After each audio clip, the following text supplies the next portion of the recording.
এই আলতা এদিকে আমা। যে বাবা, তুই কই গেছিলি? বাবা আদিফাদের বাড়ি গেছিলাম। তুই আমার লগে মিথ্যা কথা কইতেছিস। তুই নিশ্চয়ই রাজুর বাড়িতে গেছিলি। আচ্ছা তুই আমারে কত, রাজুর লগে তোর সম্পর্ক কি? বাবা রাজু আর আমি এক লগে কলেজে যাই। এক লগে পরশ ঠিক আছে, তাছাড়া তার বাইরে তোর লগে সম্পর্ক আছে। রাজু বড় বাড়ির ছেলে, ভালো পোলা এবং শিক্ষিতও ভালো, আর তোর লাগে মানাবেও বেশ। রাজু তোর জন্য যোগ্য পাত্র। তারপরও রাজুর লগে আমি ফাইনাল কথা বলবো, তারপরে এই ব্যাপারে আমি আগামো। তুই এক কাজ কর মা, তুই উপরের ঘরে যা, যাই দেখ টেবিলের উপরে একটা ফাইল আছে, যা। কিরে ভাবি লাগছে তো। ডুবে ডুবে জল খাচ্ছিস না? আরে ভাবিকে বলার কিছু মনেই করিস নাই।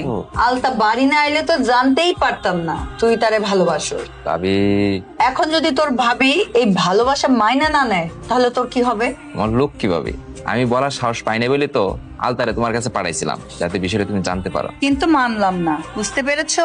ও বাবা রে, ব্যথা লাগে তো ভাবি, একটু ছাড়ো না বাপু, এমন করো কেন? তোমার কথায় অলওয়েজ উঠি বসি। আমি কি কখনো কোনো কথা তোমার কাছে গোপন রাখছি বলো? তুই আবার কি কথা গোপন রাখছিস? কই ভাই, না কিছু না তো ভাই। তোমার ভাই মেম্বারের মেয়েকে ভালোবাসে। এই কথা, এইটা তো আমি আগে থেকে জানি। তুমি জানো? হ্যাঁ আমি জানি, আমি কত দেখছি ওরা দুইজন হাইসা হাইসা কথা কয়। শুধু তাই না, ডানে ভাবে কত মানুষ আমারে কয় তোমার ভাই রাজু আর মেম্বারের মাইয়া।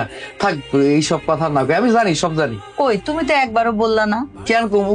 আমার কাছে মনে হয়েছে কারণের দরকার নাই, তাই কই নাই, আজকে কইলাম। মালা তোমার একটা কথা কই। হ্যাঁ বল। আলতা তোমার মতো একটা লক্ষ্মী বউ হইয়া আমাকে বাড়িতে আইবো। বাবাজি তোমার সাথে আমার একটু কথা আছে। কি কথা চাচা যান? বাবা তুমি ভালো বংশের ছেলে, ভালো লেখাপড়া করতেছো, একদিন শহরে যাইবা, বড় চাকরি করবা, বিয়ে শাদিও করবা, তাই না? আমার মেয়ের লাগে তোমার সম্পর্ক, এটাও আমি জানি। আরে না না, ভয়ের কিছু নাই, আমি মাইন্ড করি নাই, আমি রাজি আছি।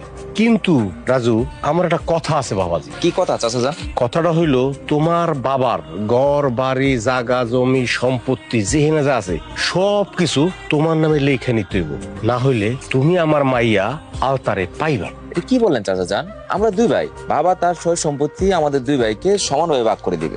হ্যাঁ তোমরা দুই ভাই, তবে আসল ঘটনা আমি ছাড়া কেউ জানে না। চাচা কি ঘটনা সেটা তো বলেন। আমি কোনোদিনই কথাটা বলতাম না।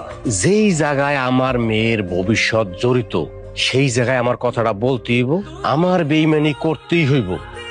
তুমি যারে দেবতার মতন জানো, বড় ভাই জানো, সে তো তোমার ভাই না এবং তোমার বাড়ির কেউ না। না চাচা, আপনি এটা মিছা কথা বলতেছেন, আমি বিশ্বাস করি না।